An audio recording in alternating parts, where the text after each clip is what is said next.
नमस्कार, स्वागत है आप सभी का। मैं हूं आपके साथ मनु तेवतिया। आप देख रहे हैं जी दिल्ली एनसीआर हरियाणा और वक्त हो गया है बहस जरूरी है का। हरियाणा विधानसभा का मानसून सत्र चल रहा है। विधानसभा में सदन के अंदर सत्ता पक्ष और विपक्ष के बीच खूब वार पलटवार जारी है। मानसून सत्र के तीसरे दिन सदन में कांग्रेस विधायक किरण चौधरी ने सरकार को सीईटी पर घेरा। किरण चौधरी ने सीईटी परीक्षा का मुद्दा उठाते हुए कहा कि प्रदेश में लोगों के पास नौकरी नहीं है। किरण चौधरी ने एचएसएससी को खत्म करने की भी मांग की। जवाब में मुख्यमंत्री मनोहर लाल ने कहा कि सीईटी में कुछ गलत नहीं हुआ है। उधर सोमवार को मानसून सत्र के दूसरे दिन मुख्यमंत्री मनोहर लाल ने सदन में एक बड़ा ऐलान किया। मुख्यमंत्री मनोहर लाल ने सदन में कहा कि राज्य सरकार अनुसूचित जाति के लिए ग्रुप ए और ग्रुप बी पदों पर प्रमोशन के लिए 20% रिजर्वेशन नीति लागू करेगी। सर्वोच्च न्यायालय ने एक और आदेश पारित किया जिसमें उन्होंने कहा कि कर्मचारियों के सभी काडर की समीक्षा करके अनुसूचित जाति के कर्मचारियों की संख्या की समीक्षा ये की जाए। वो हमने की है।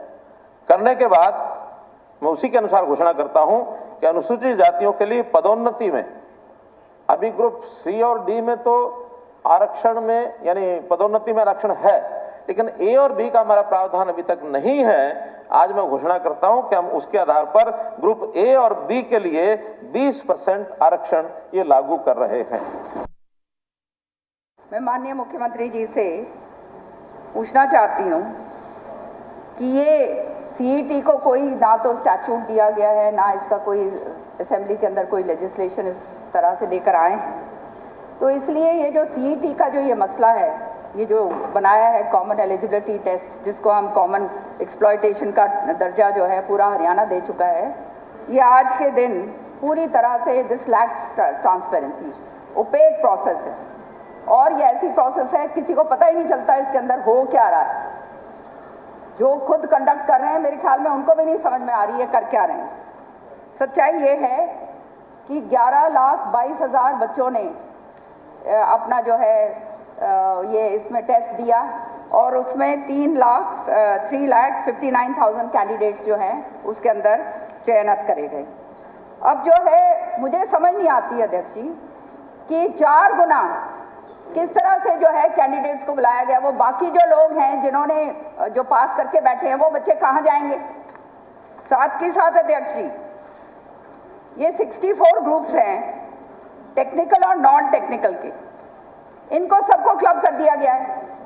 सरकार जो है ये प्यूनिटिव एक्शन जो है इस एजेंसी के खिलाफ क्यों नहीं ले रही जो बार बार ये तमाशे हो रहे हैं।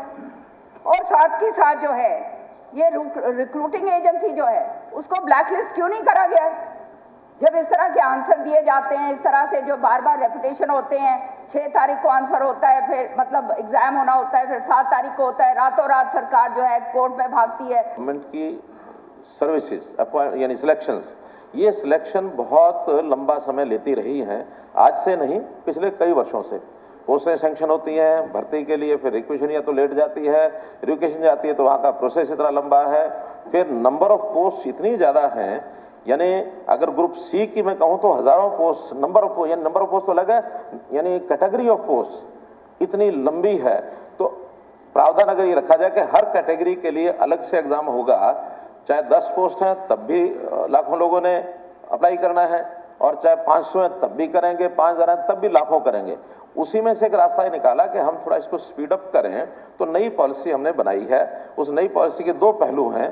पहला पहलू ये है कि ग्रुप डी जैसे हमने किया है कि पूरी ग्रुप डी की अलग अलग पोस्टें उनका एक काडर बना दिया जाए, और एक काडर बनाने के बाद फिर ग्रुप डी में मान लो कोई एक डिपार्टमेंट में जाता है, दूसरे में जाता है, मानो पीएन है तो पीएन यहाँ भी वही काम करेगा, वहाँ भी वही करेगा। और हम उसको सुविधा ये भी दे रहे हैं कि अगर एक समय के बाद वो अपने डिपार्टमेंट को बदलना भी चाहे, क्योंकि एक ही कैडर जब बन गया है तो उसने काम यहाँ भी करना वहाँ भी करना, अपने चॉइस से भी जा सकता है। सीनियोरिटी के हिसाब से जैसे हम ट्रांसफर करते हैं वैसे सीनियोरिटी के हिसाब से उसके डिपार्टमेंट भी बदले जा सकते हैं।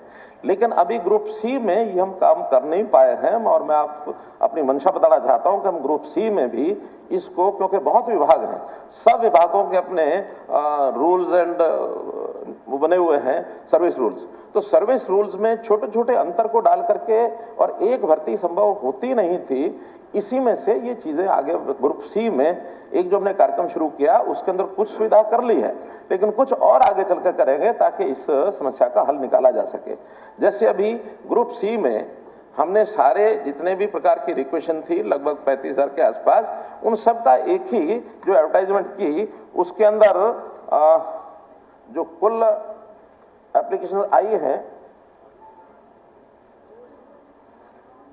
11 लाख के लगभग, मैं एग्जैक्ट नंबर बताता हूं उसका,